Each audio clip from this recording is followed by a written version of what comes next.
आखिर इतना महंगा पेट्रोल डीजल खरीद के कौन संतुष्ट हो रहा है? इस देश के गरीब लोग या फिर सरकार के चहेते धन्ना सेठ?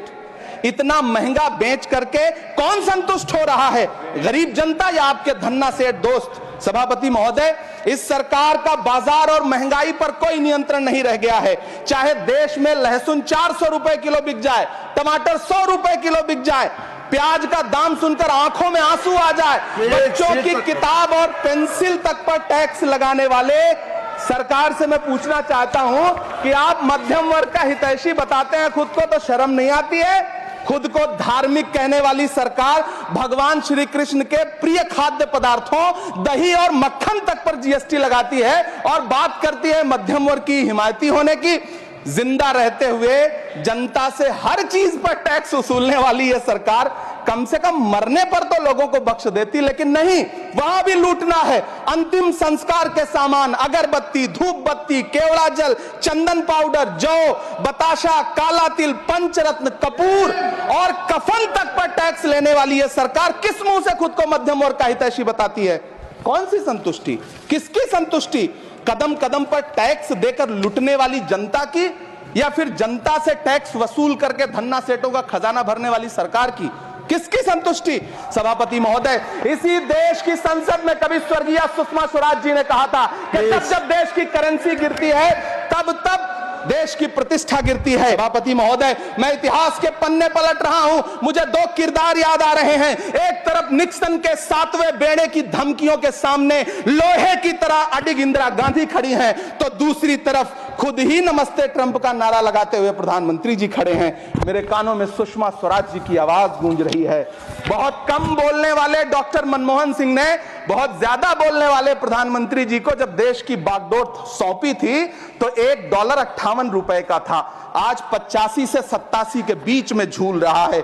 इन दिनों रुपए की अहमियत गिरती है तो न तो देश की प्रतिष्ठा गिरती है, न प्रधानमंत्री की गरिमा।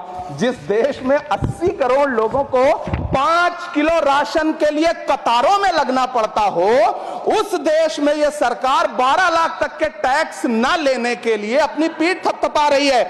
हुकूमत इस कदर आवाम पर एहसान करती है, ये आंखें छीनती है और चश्मे दान करती है। सभापति महोदय, महाराष्ट्र का भिवंडी हो, मालेगांव हो, इचलकरंजी हो, यूपी का बनारस हो, मुआयमा हो, मुबारकपुर हो, रांची का छोटा नागपुर हो, बिहार का भागलपुर हो, हर जगह बुनकरों की उम्मीदें तोड़ रही हैं, लेकिन इस सरकार के पास उनके लिए कुछ भी नहीं है। मुरादाबाद का पीतल उद्योग, कानपुर का चमड़ा उद्योग, सहारनपुर का लकड़ी उद्योग, फिरोजाबाद का चूड़ी उद्योग, अलीगढ़ का ताला उद्योग, सब सरकारी प्लानिंग से तबाह हो रहे हैं। इन तमाम के बीच सरकारी सपोर्ट से बस एक उद्योग फल फूल रहा है, नोएडा का नफरत उद्योग रहा है। सरकार बहादुर, कम से कम इस देश के पढ़े लिखे युवाओं को तो मूर्ख समझना बंद करिए।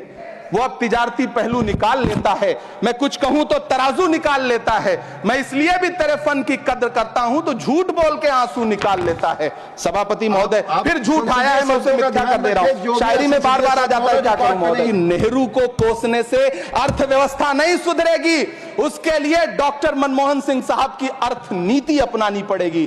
पिछले 11 साल से नेहरू जी को कोस रहे हैं, आखिर कब तक कोसिएगा?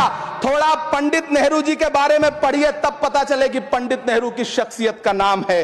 दुनिया का पहला ऐसा राजनेता जिसने अपनी जिंदगी की आजादी के लिए, देश की आजादी के लिए 3259 दिन अंग्रेजों की जेल में बिताए।